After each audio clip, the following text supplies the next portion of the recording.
Genesis chapter 28. We're going to turn there, Genesis chapter 28 in your Bibles. And I don't know about you, but as I've watched my little daughter Lively learn how to babble, it really astounds me that we learn new languages. I know that for me, I went to high school. I know that some of y'all are like, wow, good for you. Like, glad you made it through. I went to high school, and I tried learning a new language. I tried learning French. Anybody learn a language in high school? Okay, yeah, some of y'all. Anybody actually good at it? Anybody was like, yeah, I'm good at this. Okay, nobody. Awesome. So I know what that feels like, right? So I was like, French. This is in my blood. I should be able to do. I'm a short Frenchman. This should happen easily, but it did not happen easily. So I went to college, and I figured, why not try Russian? I did great at French. How could Russian be any worse? And it was worse. And then I went and I learned ancient Greek, and you can imagine how that went. And so really my language skills just kind of downhill as time went through. But really what's amazing is that children can pick up how to learn a new language. And really as we learn anything, what we find is that it's difficult at the start. That as we begin to learn a new instrument or as we begin a new sport, that it's always difficult at the start of whatever we're beginning before it ends up becoming kind of second nature. But before it becomes second nature, it has to be something that's intentional and ingrained and difficult. And isn't that kind of the way life always is? That when you start off, you're not awesome at it. It takes time and intentionality, and faith is no different.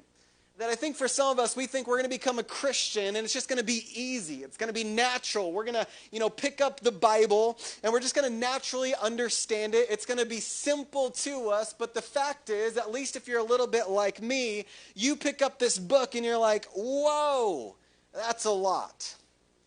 And I know that there have been times I've picked up the Bible, I've read a story, I've kind of sat there for a second, I've closed the book back up and I'm like, I don't think I'm reading that story again. That's kind of the end of that narrative, right? But the thing is that when it comes to the Bible, we actually, when we come together, get to practice what it looks like to understand faith and understand what it means to be people of faith. And what I love is today we have a family service, and so it might be that we hear some kids screaming in the background. If you hear one screaming really loud like a Viking, it's my child. But we're just going to keep pushing through no matter what happens. And the thing is, when you come to the Bible, you can come to it with a few different lenses. Now, some of us, we pick up the Bible, and we've been taught our whole life that it's an instruction book. Maybe even you've heard the acronym Basic Instructions Before Leaving Earth. And so what you do is you come to the Bible and you look for all of the answers to your problems. And you're like, okay, I got a marriage problem. Where do I go in the Bible? And so you kind of flip open and you look for something that talks about marriage. Or you got financial problems. And so, you come to this and you figure, well, maybe this will solve my financial problem. Some of us treat the Bible like it's an instruction manual. The only thing is, I don't know about you, but oftentimes I come to this and it doesn't seem to give very clear instructions. And so I walk away kind of feeling like, man, that wasn't quite what I was anticipating. Some of us, we come to the Bible like a magic 8-ball. That we need an answer of some sort, or we want a devotional moment. We want to meet with God, and so we do one of these guys. We're like kind of, open it up, and we like point to a page, and we're like, okay, I took the crown that was on his head and the armband that was on his arm, and I've brought them here to my Lord. Awesome. Okay. Good. I don't know how that answers my question, but sometimes it's a magic 8-ball. We just kind of flip it open to a random page and hope something stands out to us. Or maybe some of us treat it like a priestly text. There's a certain group of people who understand it. The scholars and the pastors, they understand this, and so I come to them to try to figure out what it says. But if I try to study it on my own, I'm not really quite so certain. But in the midst of all of that, I think that there is a right way to approach this text, which is as a collection of writings to us about the relationship between God and man. And so as we come to the Bible, it's something that we get to practice reading together. That I get to understand a certain part and you get to understand a certain part. And for 2,000 years of church history, we all understand different parts so that when we come together as a collective, we get to experience the Bible. And so my hope is that during this series of glimpses of God is that you will better understand the Bible, you'll want to actually read it and engage with it more often, and that you'll understand how God interacts and intersects with humanity. And so what we're going to do is we're going to do something pretty ambitious. We're going to talk through something known as the Torah, the first 5 books of the Bible. Somebody say Torah. First 5 books of the Bible. And we're going to do 1 book a weekend. I know that's a pretty lofty, but I'm going to outline the whole book, and then we're going to talk through it together. And so I want you to get out your pen, your notebook, whatever you got, and we're going to start with the very beginning in Genesis. And what we see is Genesis is broken up into 2 main sections. And in these 2 main sections, what we see is that from Genesis chapter 1 to 11 is known as primeval history. What that means is that what you'll find is all of the creation account. What you'll find is all of the interaction of God with kind of prehistory and him interacting with the first human beings. And what you'll find is that God creates everything. So we see God in creation, and he blesses it. So God creates everything good. He blesses everything, and that's the first 2 chapters of the Bible. And if we were to say, man, I wish that we could be living in Genesis chapter 1 and 2, God creates everything, it's very good, it's the way it's supposed to be intended and the way it's supposed to be created, but something happens that's dramatic in Genesis chapter 3. What happens? The fall of man, yes. And so what we see is that from the fall of man, we begin to see rather than chaos, or rather than creation and blessing, we see chaos. And we see cursing. And what's interesting is we actually see this narrative happen over and over again, where it's kind of this downward spiral of humanity, where we are continuing to break down the world around us, leading to this moment where we try to create a tower to reach to God. And ultimately, we continue to see how there's a problem that needs to be solved, and that problem is sin. And so the question is, how is this sin problem going to be resolved? And that's ultimately Genesis chapter 12. We see this word called covenant.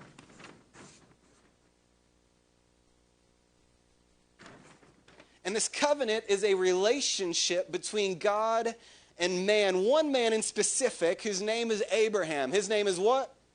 Is Abraham. Genesis chapter 12, it's almost like you can imagine it like this giant storyline that eventually points down to one family group, the group of Abraham. And so we see primeval history, and then we see a history called the patriarchs. The what? The patriarchs. And the patriarchs are divided into 3 groups of people. The first group of people is Abraham, which we see as the original covenant. The next group of people we see come on the scene are Isaac and Jacob. And the last group of people would be Jacob's sons. And what happens that's interesting through each of these narratives is that the biblical author has actually constructed this in such a way that you are confronted with human failing and God's faithfulness. And so in each one of these storylines, what you will find is that there's a moment where Abraham fails, where he does not come through. You'll notice over and over again, he does this weird thing. After God says he's going to protect him, he goes to a foreign nation, and then he says that his wife is his sister, and not trusting God. And so you're like, that's weird, and he does it a couple of times. And that's his failing to trust God for what he called them to do. And then they go off, and he has a kid with another woman. That's a whole thing. You guys got to go read it. It's a crazy narrative. And then what we find is God's faithfulness in the midst of the failing.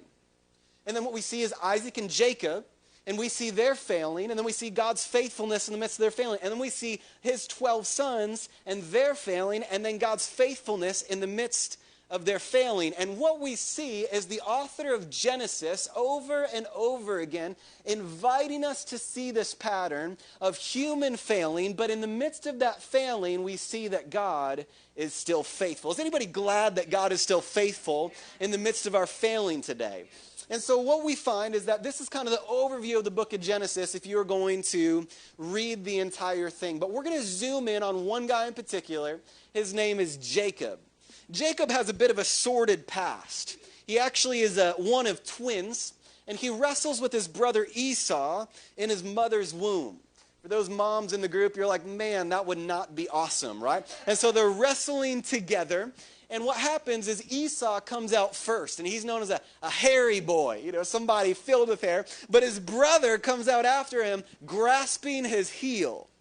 Literally, Jacob, the name means he grasps the heel or supplanter, right? Who wants that kind of name, right? You come out, they're like, grasp the heel, like, congratulations, you did it. And so that's what happens. And so what happens is we begin to see this wrestling between Jacob and his brother Esau. So the first part of this narrative is we see that Esau comes home, and Jacob is kind of the guy who likes hanging out with his mom in her basement, eating like pizza pop. Is that a pizza pop? Is that what it's called? What is that called? Yeah, it's a pizza pop, right? Yeah, so what is that? Pizza roll, yeah. He's eating, I don't even know what it's called. He's eating a pizza roll, right? And so one day, Esau is out in the field. He comes back. Jacob is hanging out with his mom, eating pizza rolls. And Esau's like, I'm so hungry, I need something to eat right now. If you don't give it to me right now, I'm going to freak out, right?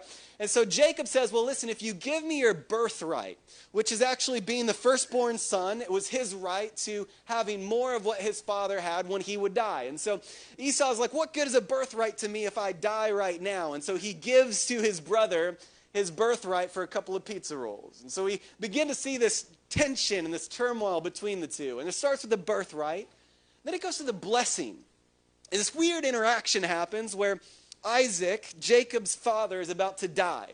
He's an old man. And so he comes to Esau and he says, Esau, I want to bless you.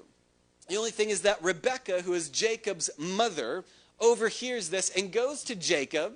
And she says, listen, he's going to bless Esau. And so what I'm going to do is I'm going to actually make this stew for you. You're going to bring it into your father. You're going to put on your brother's clothes. Again, Esau hairy, so they actually put on goat skin on Jacob to make it seem like he is his brother. Literally tricking an old man. Like, what gets worse than that? Tricking your old man father into the blessing. And so Isaac thinks that Jacob is Esau. He gets tricked into blessing Jacob with Esau's blessing. I know that y'all are like, wow, this is quite the narrative. It is. You got to read it. And so he ends up getting tricked. Esau's mad. And so he actually says, listen, I'm going to kill my brother.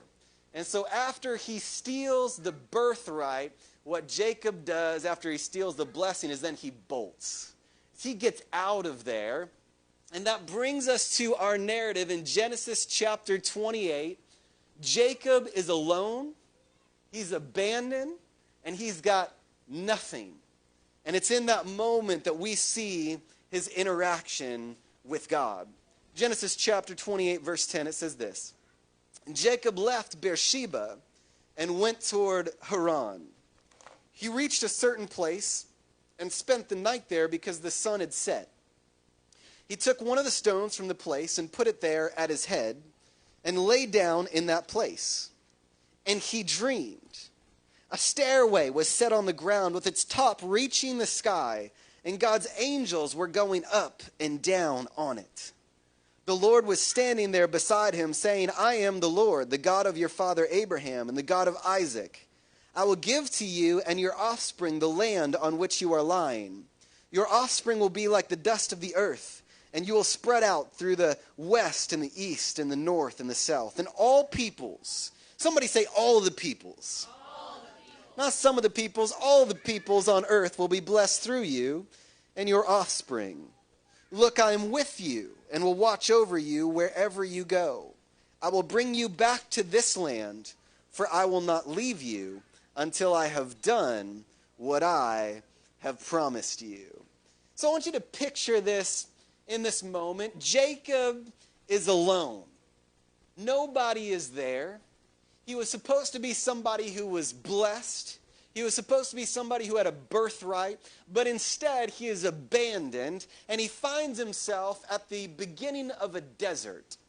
But what I love about this narrative is that we think that God only shows up when everything is going well, but what I find is many times that the God of comfort shows up when we have nothing else to comfort us. I hope somebody's encouraged by that today, that even when we're at our lowest, it doesn't mean we're at our loneliest. And so God shows up and he dreams. And what we see is that God actually speaks to people through dreams throughout Scripture. Now, this doesn't happen very often, but we believe God can still do that today, that God can speak to us through dreams, and he sees a dream, something called Jacob's ladder. Now, we oftentimes hear it referred to as Jacob's ladder, but it's actually better translated as staircase, where there's these angels going up and down.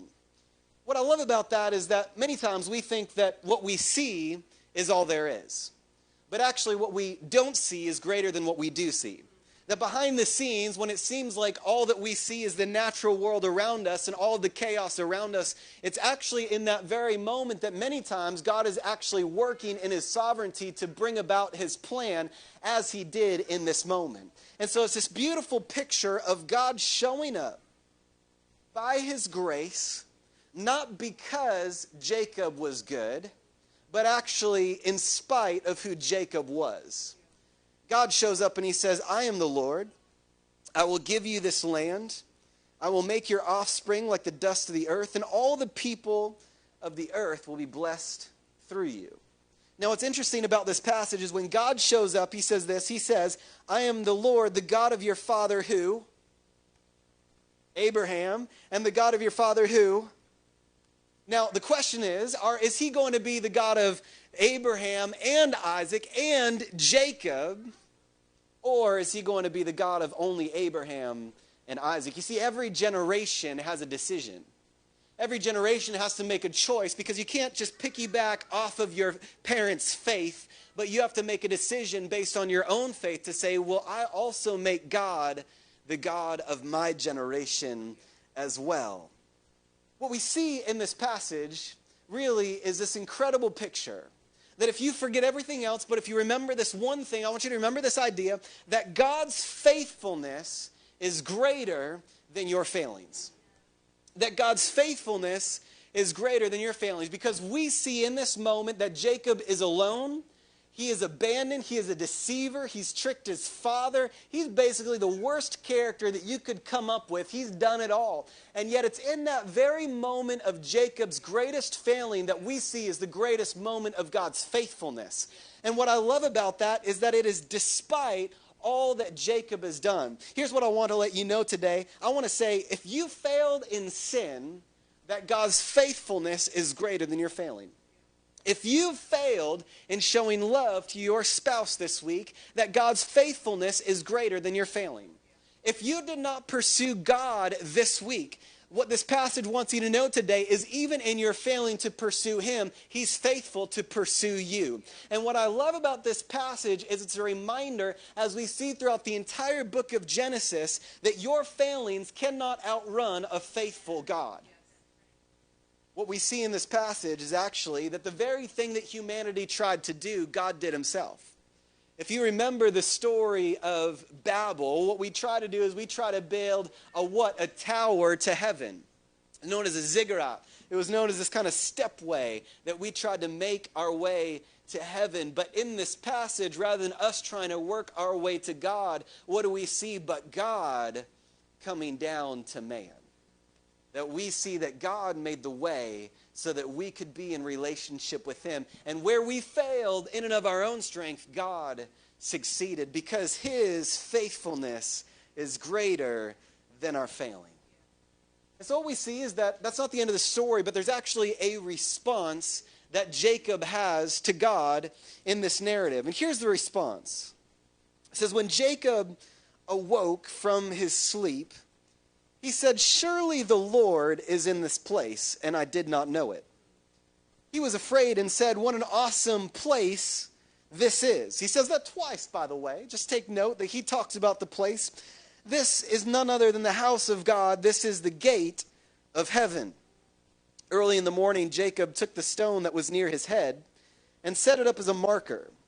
He poured oil on top of it and named the place Bethel, though previous generations named the city Luz. And when Jacob made a vow, he said, if the Lord will be with me and watch over me during this journey, I'm making, if he provides with me food to eat and clothing to wear, and if I return safely to my father's family, then the Lord will be my God.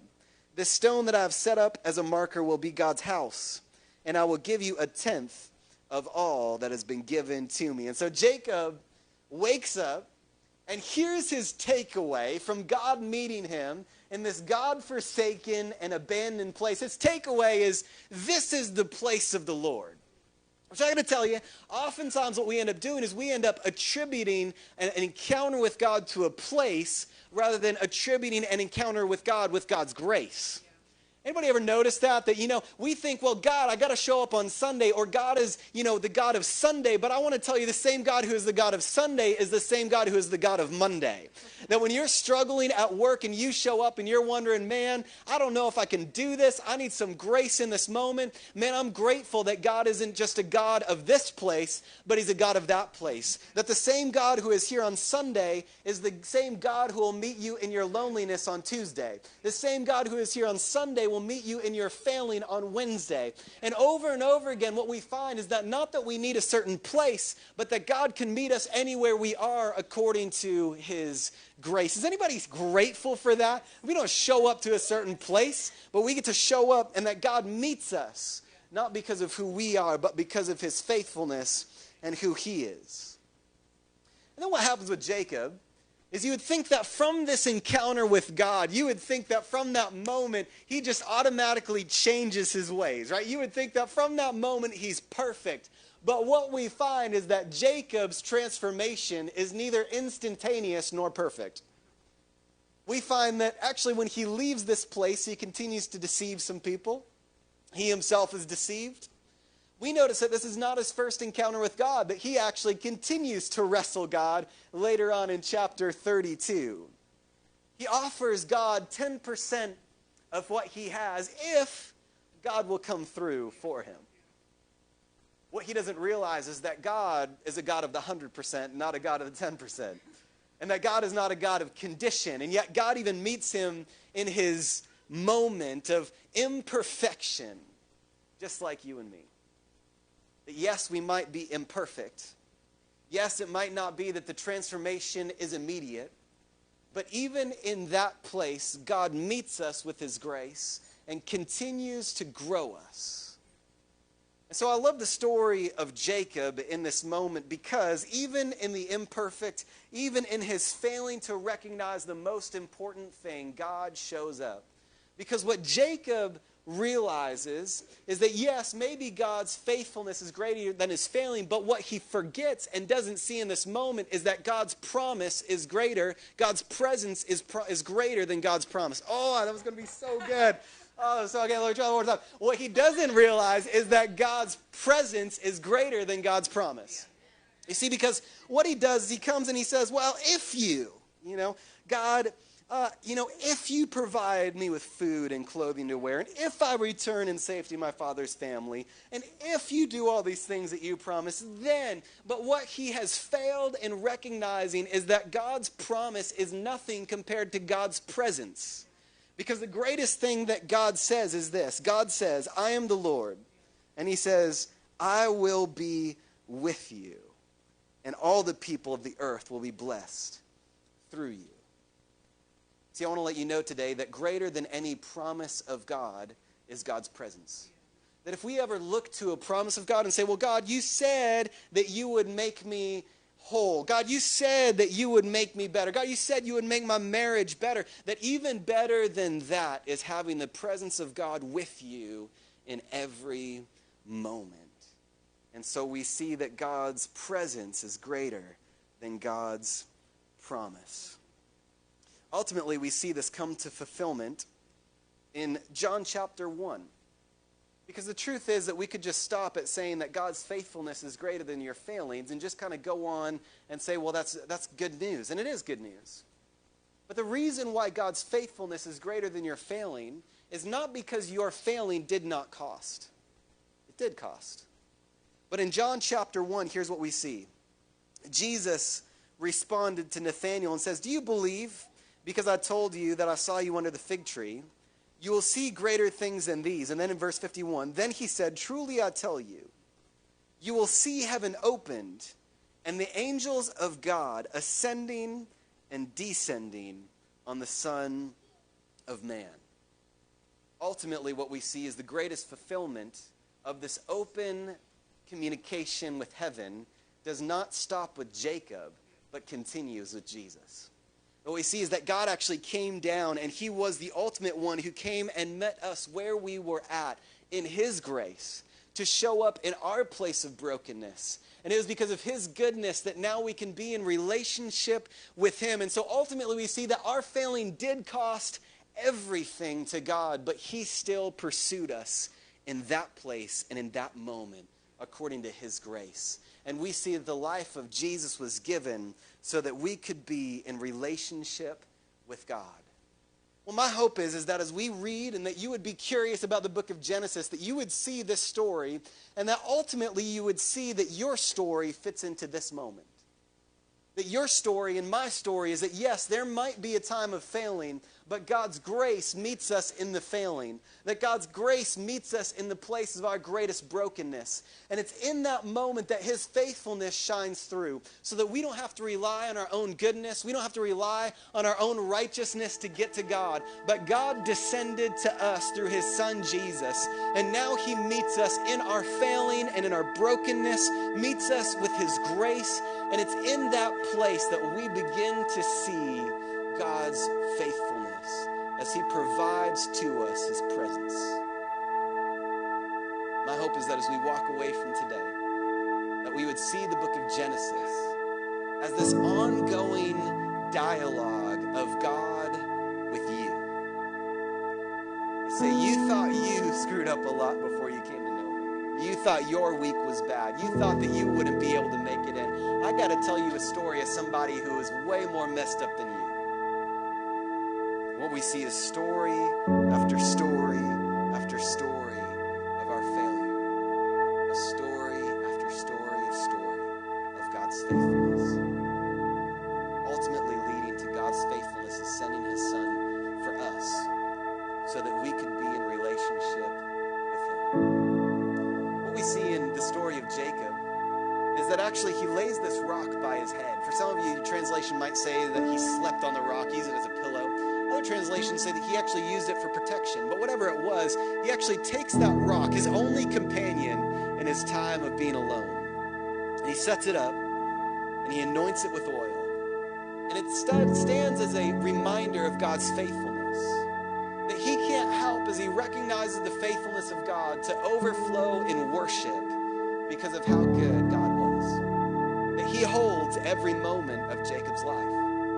And for each one of us, my hope is as we look at, yes, all the moments of our life where maybe we fell short, that we would look back and see the faithfulness of a God who serves us and loves us, and that we couldn't help but want to worship him because he's so good to meet us as a God filled with grace. So we're going to sing this song together. If you want to stand with me. And we're going to sing about God's faithfulness, about how he holds every moment in our life, and how no matter, my prayer is that you would recognize that no matter how you came in today, if you came in feeling like, man, this was a week of victory, or if you came in feeling like this was a week of defeat, that you would recognize that God is the God of every moment, that he holds your every second in the future, and that he wants to meet you, not just in this moment, but in every moment. He wants to meet you, not just at the mountaintop, but he wants to meet you in the valley. And that's the kind of God that we serve,